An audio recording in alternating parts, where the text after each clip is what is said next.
I asked if that was basically a good introduction to who you are and what you're doing. Why don't you go ahead and let us know right now what's going on in your world right now with TPP and getting it stopped? Great. So the key fight right now, just first of all, a little background for people who may not be familiar with TPP. TPP is a free trade agreement. Well, it's called a trade agreement that is currently under negotiations. It's going to 6 year of negotiations. The Obama administration, which in contradiction to President Obama's campaign pledges to break with the NAFTA free trade model and push a model of international trade policy that would advance the interests of working people and the environment, as a candidate, as a president, Obama did a complete 180 from those pledges and is now working on a massive NAFTA expansion agreement, the TPP. TPP includes all of the NAFTA countries. It also includes 9 other countries. Together, those countries account for 40% of the global economy. The largest economy other than the U.S. in TPP is Japan, but it also includes the U.S., all the NAFTA countries, U.S., Canada, Mexico, Peru, Chile, Australia, and then other countries, countries. So in the Western Hemisphere, and then in the Asia Pacific region, Australia, New Zealand, Malaysia, Singapore, Brunei, Jerusalem, and Japan, and also Vietnam. And so this agreement is really a complete betrayal of the principles that Obama said that he would champion as a president. This is he is now trying to market this agreement, which is still under negotiation, as the most progressive trade deal in history. Nothing could be further from the truth.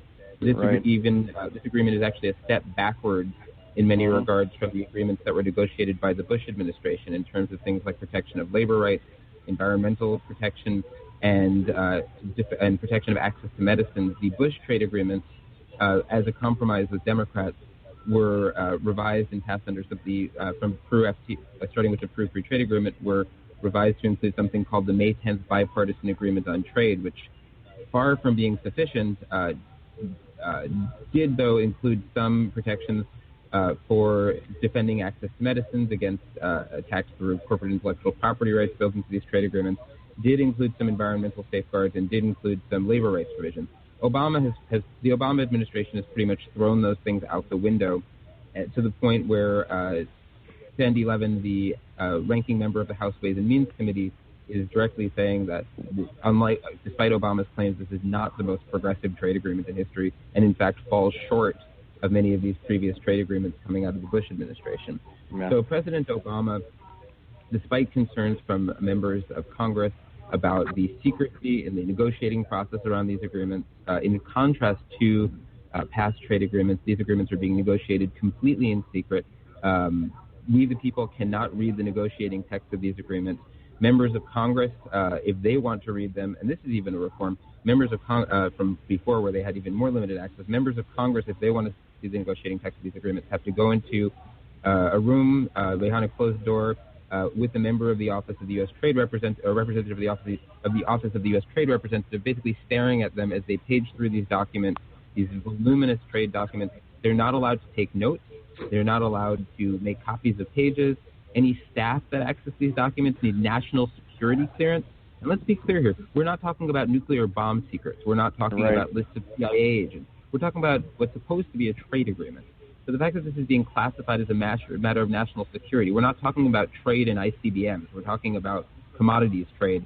We're talking, well, at least that's what they tell us this is about. In reality, only 5 of the 29 chapters of TPP are actually about the things that we tend to think of as the sort of things that go in a trade agreement, things like lowering tariffs, things like eliminating quotas. What the rest of this agreement is actually about are things like expanding corporate intellectual property rights, creating new rights for corporate investors, and really the whole thing is a goodie bag of kind of a corporate wish list of everything companies like Monsanto and Halliburton and Chevron and Goldman Sachs could ever dream of. And when I say that, that's not an exaggeration. That's not really an exaggeration. Mm-hmm.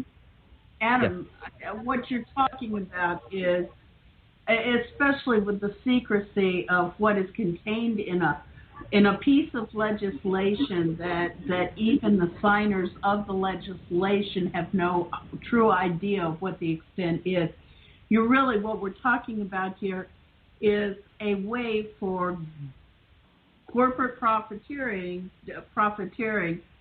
to plunder the resources of the global community with impunity. Isn't that what the basic missile of this is?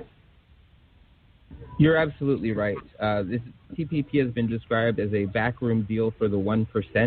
This is a trade. It's been described as a Trojan horse trade deal, and what they mean is that what they pack into this trade agreement are all the terrible policies that undermine hard-fought victories in terms of public interest legislation and attack public interest policies in ways that could never be passed through a more public process of passing a law. And I'll give you a clear example of that.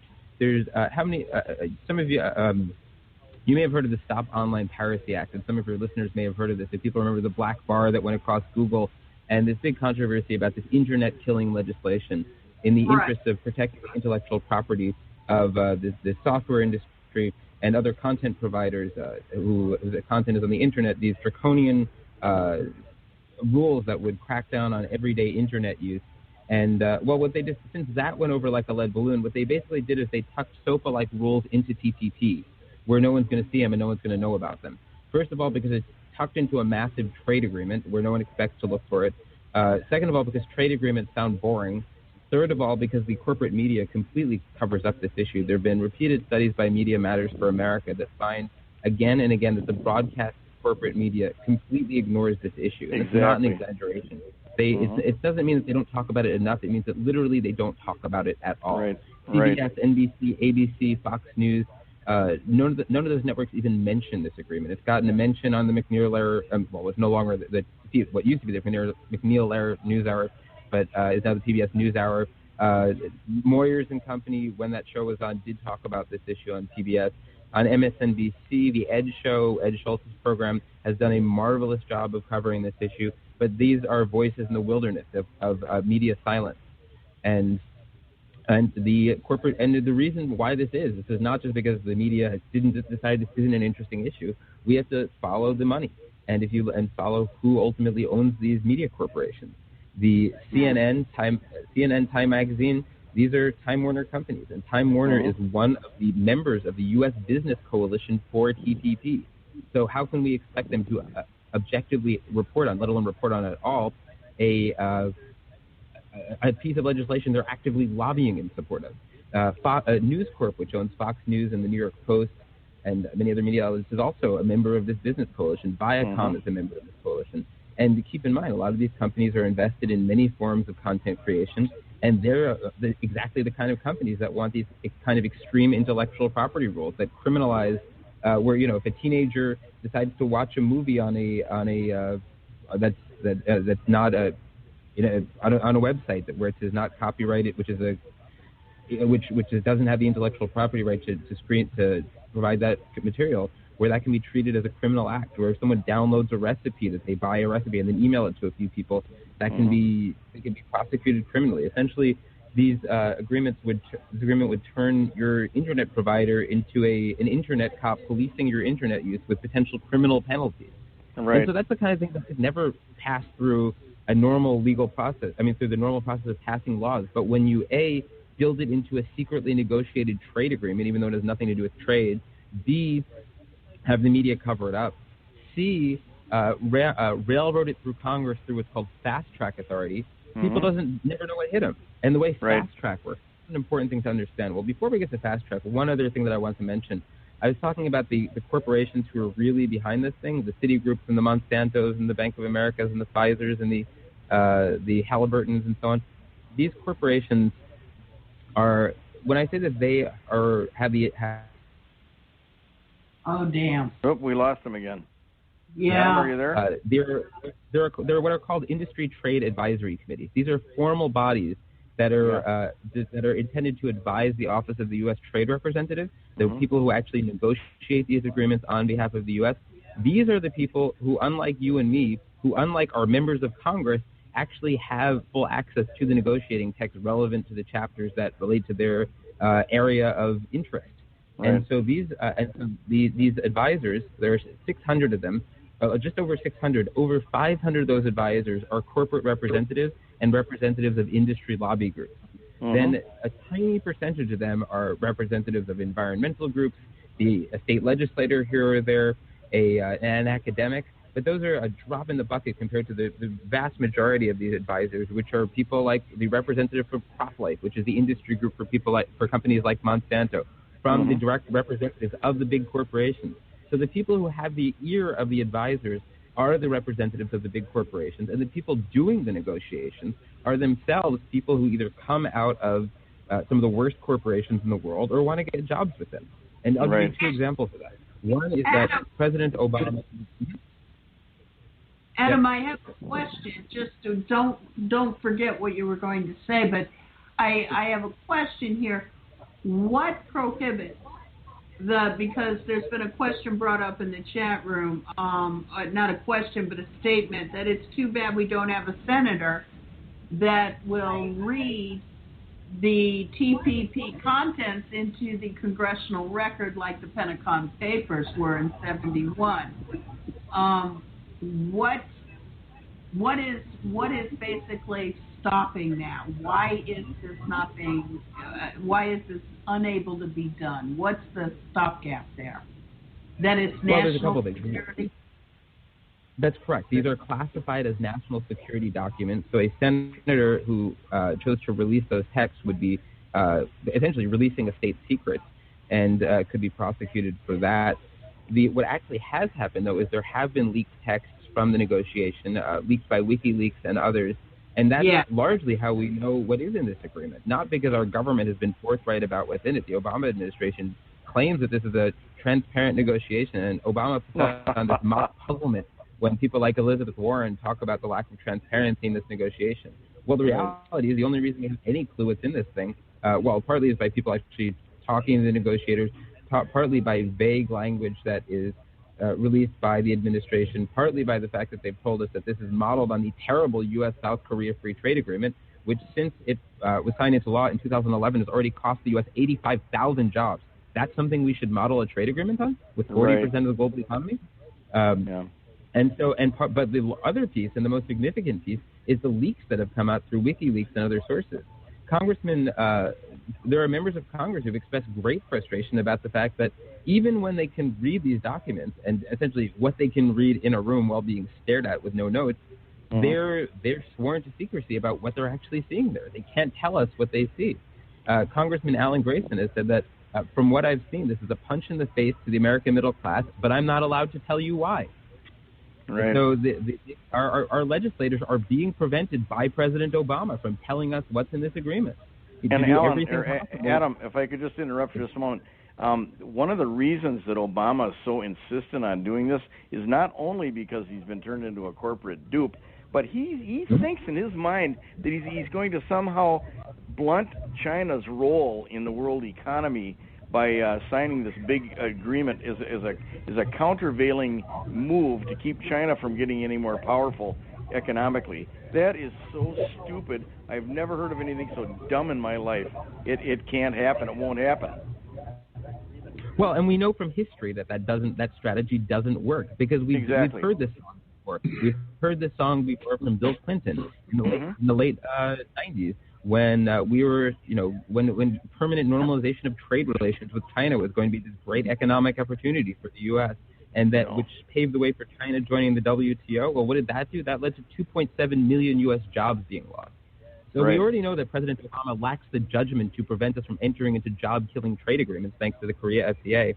And so now we're supposed to trust him when he says that repeating our mistake with China is a good idea?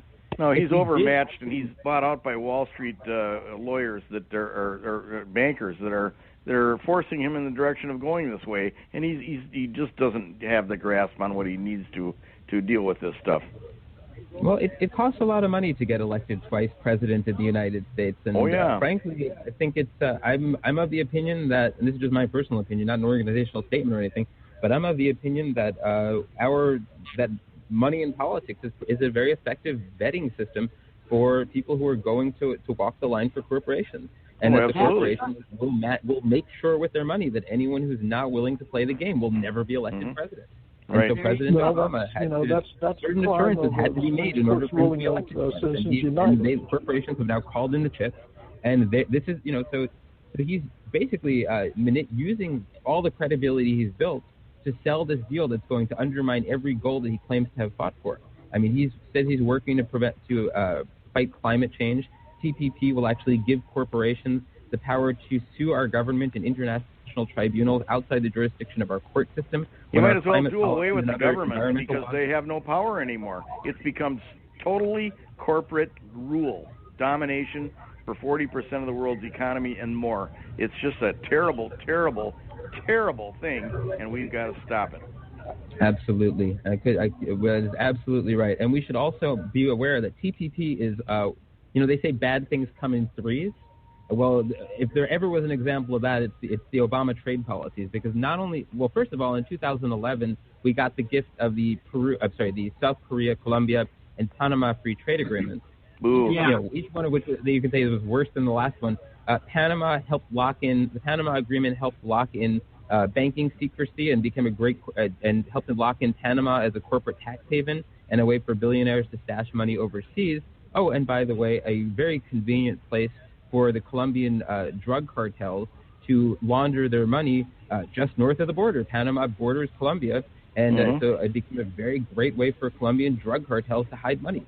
And then the Colombia Agreement was a trade agreement with a country with the worst human rights record in the Western Hemisphere, largest rate of internal displacement in the world, with over 3,000 union organizers killed since the 80s, and just horrible human rights record. And many people said this trade agreement would only exacerbate that, further undermine labor rights in Colombia.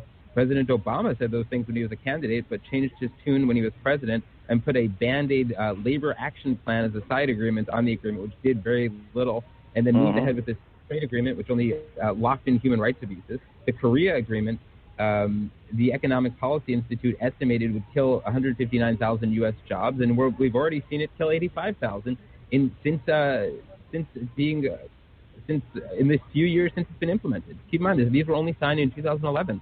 Well, bad things come in threes, part two. We have TPP, but we're also negotiating the Transatlantic Trade and Investment Partnership, an agreement between the U.S. and the entire European Union, which is really about the U.S. Big food, the factory farm corporations deciding that Europe doesn't torture animals enough for our liking, or that rather that the fact that Europe doesn't want meat from animals tortured as much as the ones we do in the United States is unacceptable. So rather than raising our standards to better protect animal welfare, the big meat industry wants Europe to lower their standards to accept our products. And that also goes for food safety rules, labeling of genetically modified foods, all these high standards that Europe has achieved. Big food wants to knock down so our products can enter their market. The flip side is that as a result of the financial crisis, we've actually passed stronger rules around regulating the financial industry, and European corporations don't like that too much. So they want to knock down our stronger financial rules. And really, so they use the term harmonization to describe this whole idea of creating a flat set of rules to promote trade both ways. But a more accurate term for it is race to the bottom, the lowest standards across the board for the benefit of corporations at the expense of democracy and public interest policies. The third of these agreements, the Trade and Services Agreement, this is an agreement really being pushed by the financial industry. It's an agreement with over 50 countries, about 50 countries involved. Really, the extreme deregulation of the financial industry that they couldn't get through the World Trade Organization. A bunch of the countries involved said, well, let's just do that on the side. And so that's the Trade and Services Agreement. So these three agreements are all under negotiation, all being negotiated in secret by the Obama administration, and we're just supposed to trust Obama that these are a great idea, despite the fact that his own record on trade policy is terrible. And what's worse, he's asking Congress, sight unseen, first of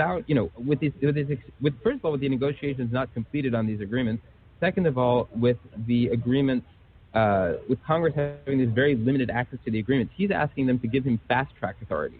Fast-track authority would mean that when Congress voted on these agreements, they would do it under a very highly restricted set of rules that required Congress to vote on the agreements in the House within 60 days of the agreement being sent to Congress by the President, 90 days after the agreements are sent to the House, they would be prevented from in any way amending the language of these agreements.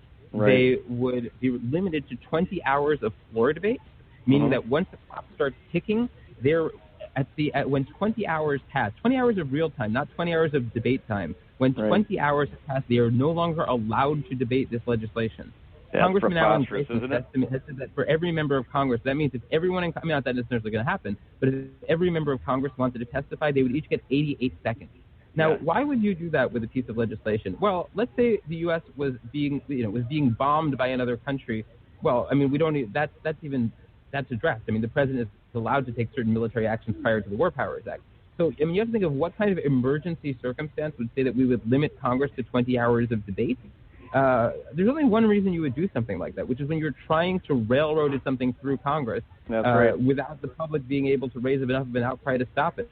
When you're trying to make legislation into a fait accompli, with the administration teaming up with the lobbyists to push bad bills through Congress and try to shut the public out of the process and lock Congress into line. And so fast track authority goes back to the Nixon administration. It's been expired since 2007. It was actually used for the agreements that the Obama administration signed in 2011, but that was because they were initially negotiated when fast track was in effect. Obama wants fast track again. Most presidents get fast track and then negotiate trade agreements. Obama, in his eternal arrogance, decided to first negotiate a trade agreement. Then, at the point when they're saying the negotiation is almost completed, go to Congress and say to Congress, "Okay, give me fast track now. Give me this authority so that I can tie your arms behind your back and how you deal with this legislation. And by doing that, that'll put you in charge." Well, that's a load of crap, because there is something that already puts Congress in charge, and that's called the Constitution. Right. That's true. Adam, I have a question for you, though. What about what can put a monkey wrench into it is requiring Malaysia to come into compliance with human trafficking rules, and everything that's come out in the last 24 hours about them being out of compliance according to the human trafficking rules. Is this going to slow the resolution of the trade fight in Congress at all?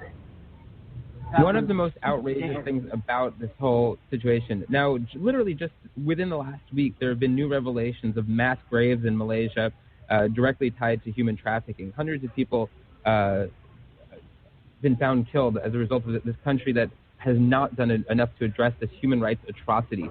Malaysia is a Category 3 nation on the list of countries that are seen as problematical regarding failing to address human trafficking, according to the State Department.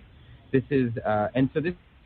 amendment was authored by Senator Robert Menendez of New Jersey. Unfortunately, he cut a deal with Ron Wyden, the senator from Oregon, to water down the amendment, which would have said that fast track cannot be applied to any agreement with a country that is one of these problem countries on human trafficking.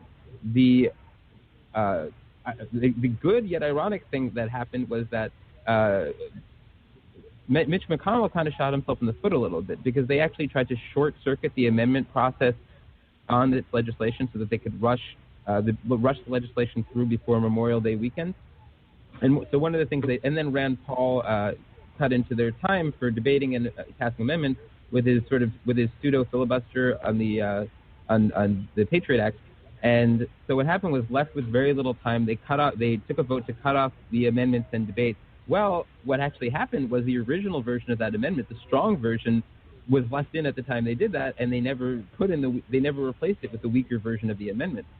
So what came out of the Senate was actually strong language on addressing human trafficking and preventing a trade agreement with a country, or fast track being applied to a trade agreement with a country that is on this human trafficking list. So now what President Obama outrageously, along with Paul Ryan, the chair of the House Ways and Means Committee, are doing is trying to keep that language out of the House version of the bill, and so that they can, conference it away once after the House version is passed. So a key part of our fight right now is to say, yes, we oppose fast track, but we also want to see this amendment kept in fast track, so that if fast track passes, basically this poison pill is built into it.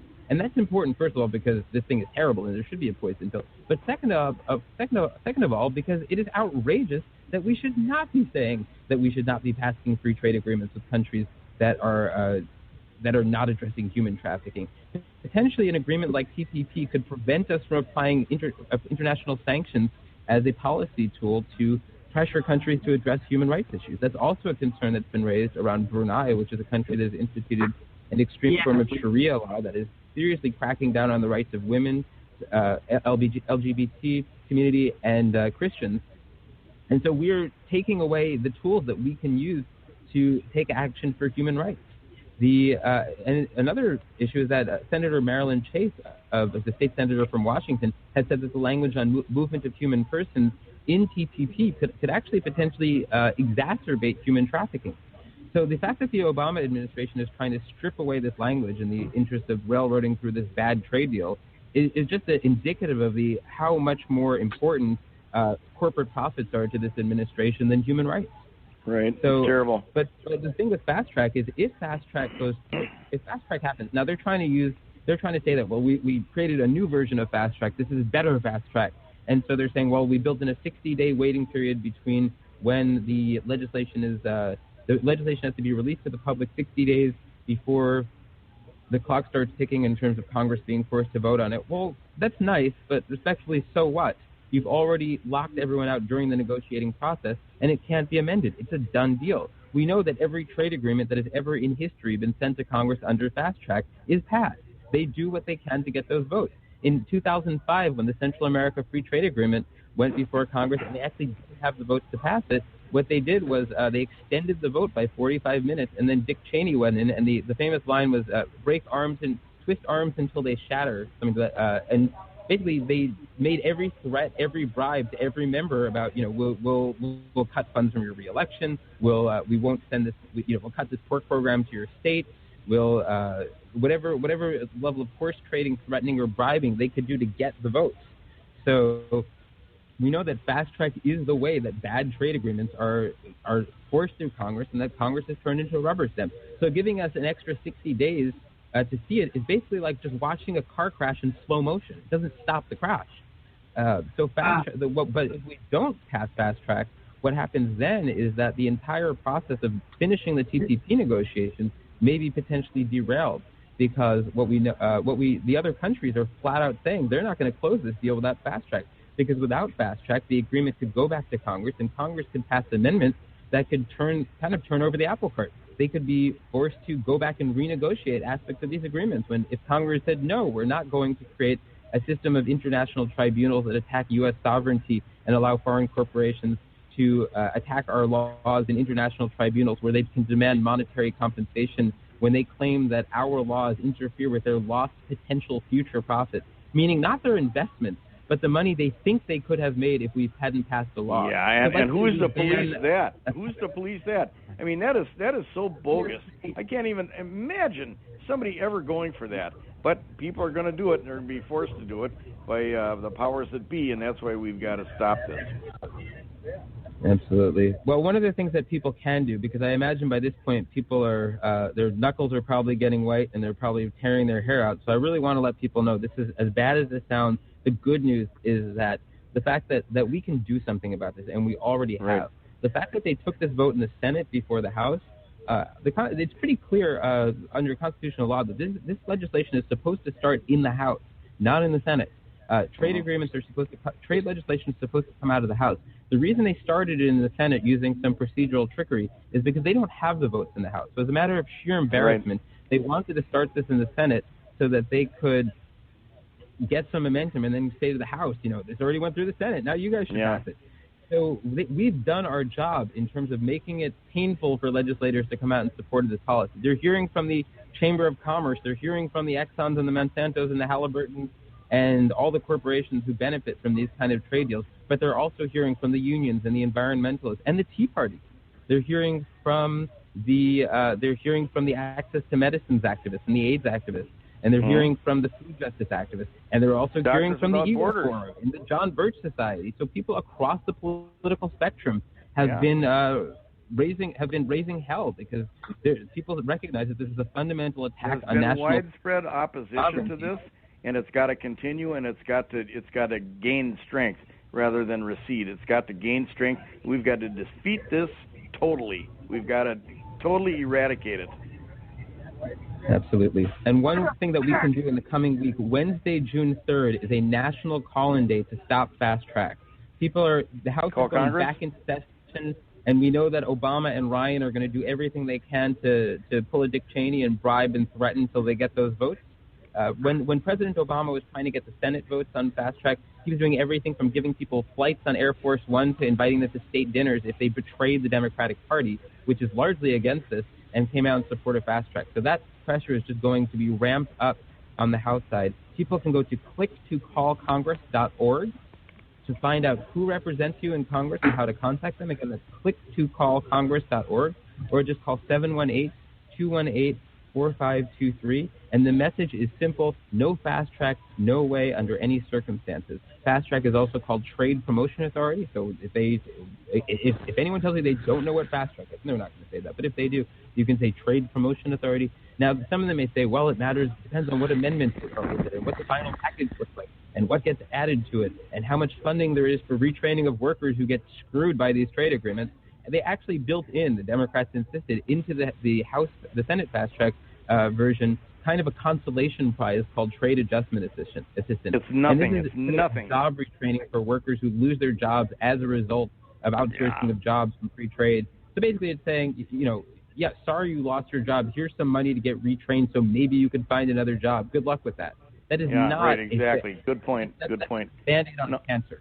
This has got to be stopped. The whole thing's got to be stopped. We need to hear from when our Congress members tell us, we're waiting to see what the final legislation looks like. That is a totally unacceptable answer. The only right answer is no fast track, no way, period, and they should have already announced their position on the issue.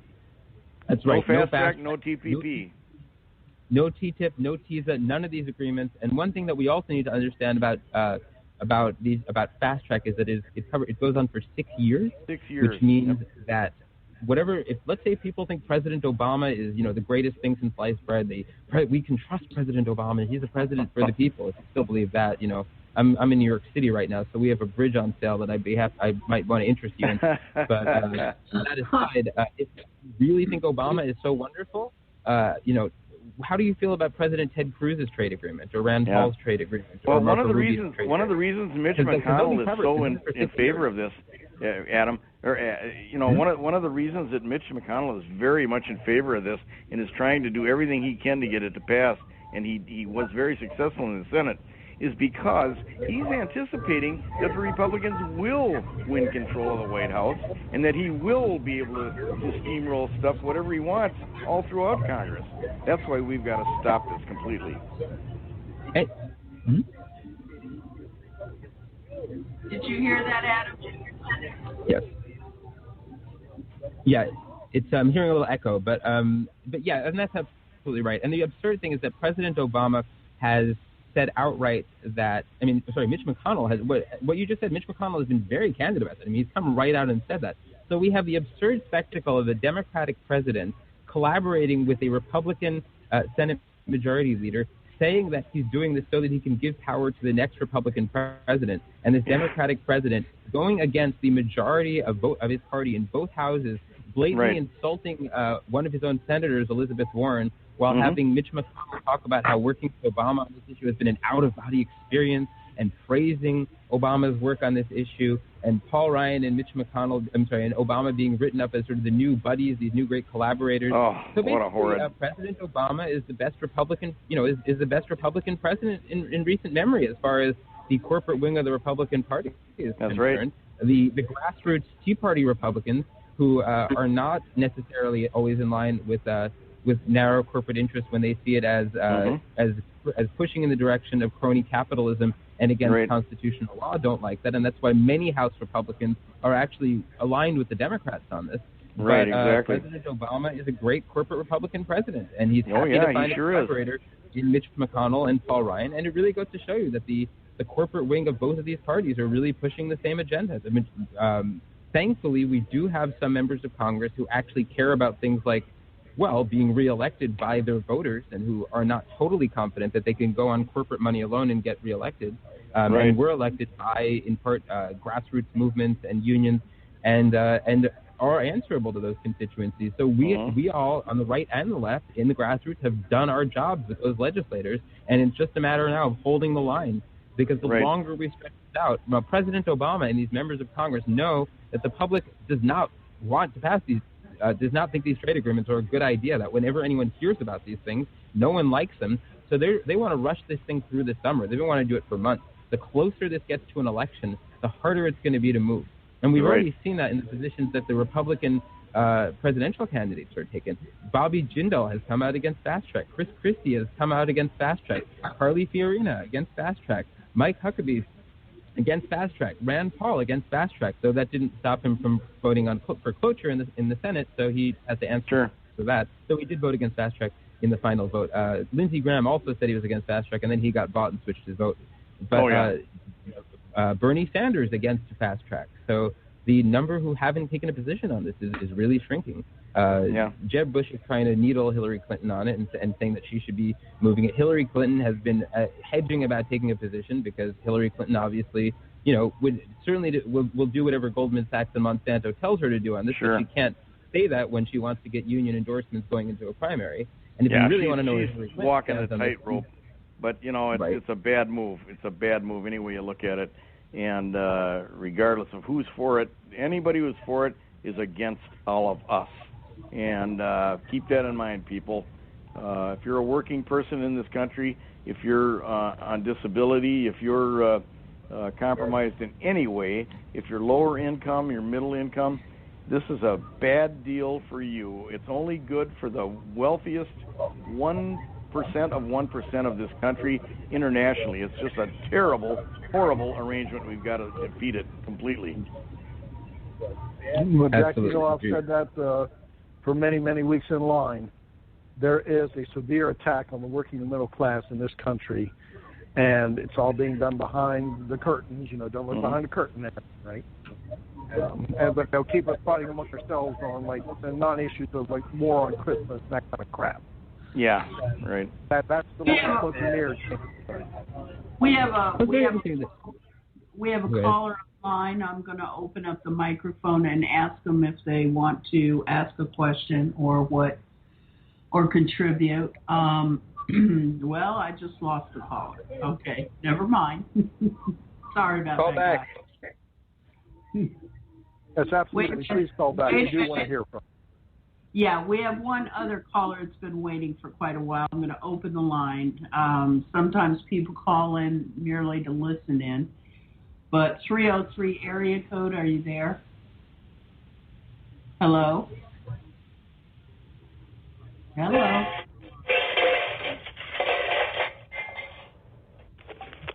Hello? Oh. Hello? Hello? Hi. Hello, you're a little loud. Hi, this is April. Hi, April. Hi, you guys just kind of answered my question earlier. I am just kind of listening in, but I had a question kind of like, what is the timetable for this kind of thing? And what is something that I can do more than just call and put it all over my Facebook posts? Tell your friends, everybody you come in contact with, tell them about how bad this is, what it means to them, bad, and why it's a disaster to have it passed, and why we must never allow fast track on this measure. And the more you talk, the more people you talk to, and the more effective you are in that regard, the better off everybody will be. I was going to say, and also, too, the purpose of this show is it is a podcast. You can tell people about it. They can access it for the Internet, and you can have them hear it for themselves. Okay, cool. That is the best propagation is passing around saying, you've got to listen to this. It's important. Right, yeah. and Adam's given us a tremendous amount of information on why this is so bad. Yeah. Exactly. In other words, I look at it, okay, not so much for me, but I'm talking about my children, my daughters, and then potential grandchildren that I have is what this is going to affect. Right. Sure. On June 3rd. Okay, thank you very much. I just want to stress that right after this call, or a little bit after this call, at 7:30 Eastern Time, 4:30 Pacific, there's going to be a national TPP conference call and webinar about where faith leaders will be talking about how TPP will impact the fight for peace and justice. And on that call, you will actually hear about opportunities, possibly in your community and really all over the country, where you can find to plug in. If you want to find that, you can go to tradejustice.net/53115, or just go to tradejustice.net and click on the upcoming events tab, and you'll find that listed there. I'll say that address again, tradejustice.net/5, basically today's date, 5/31/15. Or just go to tradejustice.net and click the upcoming events tab. Tradejustice.net is our website. And in terms of some of the concrete actions people can take, write a letter to the editor of your newspaper. If there's an article on this topic in your newspaper, write a response. Approach your paper about writing an op-ed. Set up a meeting with your elected official, either in D.C. or in their district office. Get in touch with groups in your community who are concerned about these issues, who might be offer to do a presentation to them, or invite them to lobby your elected official with you. Even just drop into your elected official's office and ask to meet with someone. That kind of in-person contact is even more impactful than just writing a letter or making a phone call. But yes, we should write letters, make phone calls, and reach out to anyone we might think would be interested, from faith communities to environmental groups to conservative groups to groups working on food justice issues, to family farmers, to animal rights groups. Just about everyone is affected by this. And we're happy to give you those resources to help you tell different communities what impact these agreements will have for them. We have resources on the impact these agreements will have for communities of color, on how these agreements relate to attacks on LGBT rights, on how these agreements will hurt labor rights and hurt unions. Whatever the issue, we'll make the connection about how, for anti-fracking activists, about how these trade agreements can be used to attack fracking against. There are so many issues that are potentially under threat here, and we're happy to help people find those resources, connect to people in your community. If your legislator has not taken a position, organize a demonstration in front of their office. Hold them publicly accountable. Go leaflet at a shopping mall or a train station, and with your legislator's name and picture, and say, why is our representative supporting legislation that will kill U.S. jobs and will hurt our environment and will attack our Constitution? Hold them accountable. Make them answer these questions. Again, our website is tradejustice.net. You can find out more about many of these issues and actions that you can take. For people who want to find out more about how these trade agreements will affect the environment and our food and animal welfare, a great site to look at is GJAE.org. That's the website of Global Justice for Animals and the Environment. For folks on the conservative side of the spectrum or who want to reach out to conservatives, there's a website called ObamaShredsTheConstitution.blogspot.com. There's a site, ObamaTrade.com, and another one, EndGlobalGovernance.com. Again, this is not a left or right issue. This is an issue of protecting our sovereignty and protecting the Constitution. And so people who, there aren't too many issues where you have Bernie Sanders and Rush Limbaugh on the same side of an issue, but this is one of them. Yeah. This is that strange issue where people who never agree find something to agree on. It's so important. It's a strange circumstance, but there's probably some things in this world that everyone would agree are bad. I think we all, the planet being hit by a comet, I think we all would say would be a bad idea. So maybe this is one of those things that just almost go beyond ideology to the point where almost everyone can recognize this is terrible, unless maybe you're a lobbyist for Monsanto. And thanks for your interest, April, and keep listening and keep checking up on this stuff. It's very important, as you know. Yeah, and I don't know if I even want to know, but what is the timeline about for this, or is it hard to know? Well, they're trying to rush it through as fast as they can. Okay, I see. That's right. Basically, is of the essence right now. Once they can get the votes in the House, that's when they'll move this as soon as they get those votes. Right now, they don't have enough votes to pass this, and so that's why they haven't moved the vote. If they could get the votes, they'd move it tomorrow. I mean, they begin the process of now's the time to start lobbying your congressperson really hard and letting them know in no uncertain terms, no fast track, no TPP, no trade arrangements, period. And let them know that this is an issue you'll vote on. That this is that you want. They want to know what'll get your vote or what'll lose your vote. It's this issue. The AFL-CIO has said that they will not provide campaign funds for anyone who supports fast track, for anyone who doesn't come out against fast track. That's a powerful statement, and that needs to be reiterated by the voters. They need to be getting. They keep track of these calls. They keep track of how many they get on each side, and they know the public is going to be against this. It's really a question of tallying. Is there enough public opposition that they can get away with selling out the public interest? Basically, how many people know about it? How many people know about this, and how many people will hold them accountable? So if they get enough calls, it's not that if the people who have not come out against this yet, quite frankly, haven't come out against, they're basically trying to figure out, can we get away with selling out or not? So we need to make sure that the answer to them is no. Okay. You can't. Not if you want to stay in office. Okay, cool. All right, well, thanks. I'll get to work, and thanks for talking on this. Thanks for your activism, April. We really appreciate it. You too. And everybody in this broadcast area appreciates your efforts, too. So keep it up, be undaunting, and keep at it. Okay, thank you. Yep, keep pushing forward, honey. Thank you. Okay, bye, guys. Bye-bye. For anyone who wants to reach us who is not on the internet, you can call us at 718-218-4523. And also for the internet-free folks, if you want to join that conference call and webinar I mentioned, you can call. You don't have to go on the internet. I mean, it's better if you do because you'll see the slides and the chat box, and there's a lot of added features. But if you can't do that, you can just join the call by calling 605-562-3140, access code 951146#. I'll read that again, 605-562-3140, 951146#. Maybe we can do that again at the end of the show. I should probably always at the beginning of these shows tell people to get a pen and paper because you may need it. But hopefully some people have one handy. We'll make sure that it gets read again at the end here. Yeah, we got about 10 minutes. We got about 10 minutes here. Adam, would you reiterate about June 3rd? Say it again? Reiterate about June 3rd and calling in? Absolutely.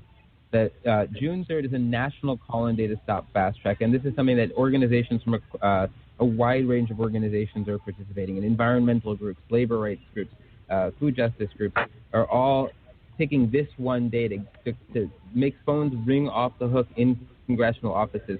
If people want a flyer in your communities, we can send you a flyer that you can distribute to let people know about this call-in day. You can find out about it online at our website. We'll be putting up an announcement about it by tomorrow morning.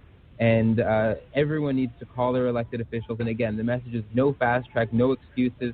No matter what they do to this legislation, there's no acceptable form. And saying we're waiting to see what the final bill looks like, that is not an acceptable answer. That is absolutely not an acceptable answer. There is no good form of fast track. There is no bells and whistles that can be put on fast track that would make this agreement that would make fast track acceptable. Again, you can find out who represents you in Congress by going to, on the web, click2callcongress.org. That's click2callcongress.org.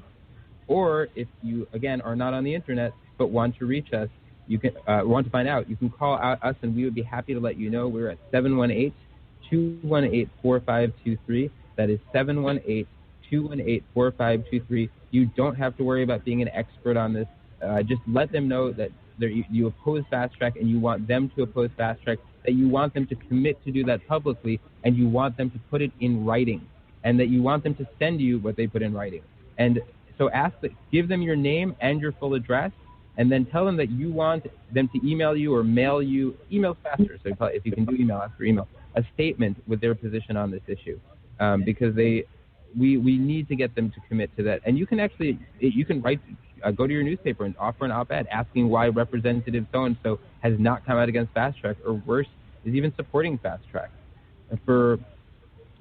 And they're also get on your elected officials' email list. They'll send out some of them have an email list for their electoral campaigns and also for their congressional office. You can get on both lists, and you'll hear about fundraisers and town hall meetings and other events, and show up at those meetings and publicly pose those questions. Or if they're on the wrong side of this, protest those events. We need to hold them accountable in person, in front of the media, in front of their supporters, in front of their funders, in front of their constituents.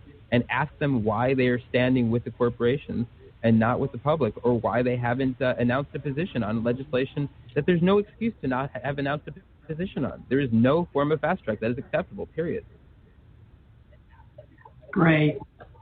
June 3rd is the big day, everybody. June 3rd, you've got to call your congresspersons and raise hell and let them know no to fast track, no to any further trade agreements, TPP or the other TTT, what's the transatlantic one again? That's TTIP, the Transatlantic Trade and Investment Partnership, which people sometimes also call TAFTA, which is short for the Transatlantic Free Trade Agreement. That was an older name that people sometimes still use to remind people that this is basically a repackaging of NAFTA. As some people call it NAFTA on steroids. Right, so exactly. You can call it TTIP, or so among activist circles, it's often called TAFTA, but the official name of it is TTIP. Yeah, we've got to say no to all this stuff. It's bad for humanity. Absolutely. And also too, if for the citizens of the First District of Maryland, where my home still is, the corporate stooge Andy Harris, who went up against, who was a good Republican, moderate Republican, Wayne Gilchrist. Be sure and give him a call. I don't know if it'll help because he is so deep with his head stuck up the hookers of corporates, a derriere, that no matter how many calls you do, but still call and try to make the effort. Well, we actually, at this point, sorry, go ahead. Adam, we only have about 5 minutes or 4 minutes left, so can you reiterate all the contact points and what's coming up? Absolutely. So again, tonight, in just about half an hour, there's going to be a national conference call where you can learn more about this issue and find out about actions you can take. There'll be experts from faith communities. There'll be representatives of groups like Public Citizens, Global Trade Watch, who will be telling you about some of the upcoming actions and ways you can plug in. You'll hear about recent actions, see images from recent activities that people have taken that can inspire you to action in your community. To find that, you can go to tradejustice.net and just click the upcoming events tab on the left side, or just go to tradejustice.net/53115. And remember, that sounds like a bunch of numbers, but remember, that's just the date. May 31st, 2015, 53115. If you are not online but want to listen in, you can do that by calling 605-562-3140, access code 951146#. That's 605-562-3140, 951146#. And there will be opportunities for people to ask questions. This is an interactive call. For people who want to contact our organization, you can go to tradejustice.net or call us at 718-218-4523. If you want flyers or petitions to use in your community, we have form letters that you can print and get people to sign and mail to us. We have flyers on a range of issues relating to these trade agreements. We have materials in English and Spanish. You can go to tradejustice.net and click the publications link on the left side. Lots of background information there that you can access. For people who want information on how TPP and these other agreements will affect the environment and animals and food safety and our efforts to protect safe and sustainable food and will affect the human rights of environmental defenders, you can go to GJAE.org. That's GJAE, short for Global Justice for Animals and the Environment.org. And for people who want to understand better some of the conservative arguments against these trade agreements, you can go to ObamaShredsTheConstitution.blogspot.com or endglobalgovernance.com or ObamaTrade.com. So those are, if you're the first few sites are more sort of general interest or environmental and progressive, and the latter sites are conservative. And because we need both Republican votes and Democratic votes to stop fast track, it is important that we present legislators in both parties with the arguments that will speak to them and to the constituents that they are answerable to when they're not just outright answering to the corporations. And we can, by doing that, by getting the word out, by holding our elected officials accountable, by breaking through the media silence, by taking to the streets with protests, by leafleting at train stations and malls and other crowded places, by holding protests and street theater and potentially even nonviolent civil disobedience to hold our elected officials accountable by writing those op-eds in the newspapers and by getting those calls and visits into our legislators and visits to their office. We can stop Fast Track. Fast Track was stopped in '99. Fast Track has not been in effect since 2007. It is not a done deal. We were successful through grassroots action in stopping the multilateral agreement on investments, a massive global investment agreement. We were able to stop through grassroots action throughout the hemisphere the free trade area of the Americas. The reason they were keeping this negotiation secret is because we have a track record of stopping them on these massive deals. We stopped them on net neutrality too. So we need to get the word out so they can't do it, and we can stop them. And June 3rd is next Wednesday, everybody. Right. Adam, I want to thank you so much. We've only got a few seconds left. Thank you so much for coming on. Thank you for your activism, Adam. Thank you so much for having me. Happy to do it again anytime, and thanks for helping get the word out. And to your listeners, let's stop Fast Track and let's win. Protect the Constitution, protect human rights, protect our planet, and don't let the corporations win. Yeah. Very good show, Glenn. Yep. Keep pushing forward, everybody. Absolutely. Do it June 3rd. Tell your friends. Call your congressmen, congress people. Thank you, Adam. Going to check you out. You're very welcome. Thank you, Gwen. Thank you, Wayne. Thank you, Adam. And thank you, listeners. And let's stop TPP. Very good. Good night, all. Good night. This has been the Sunday Show on Here Be Monster. Thank you for listening. And don't forget, June 3rd, please click to callyourcongress.org. Get the numbers you need. All righty.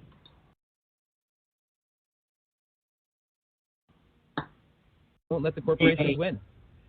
Yeah. Very good. Very good show, Glenn. Yep. Keep pushing forward, everybody.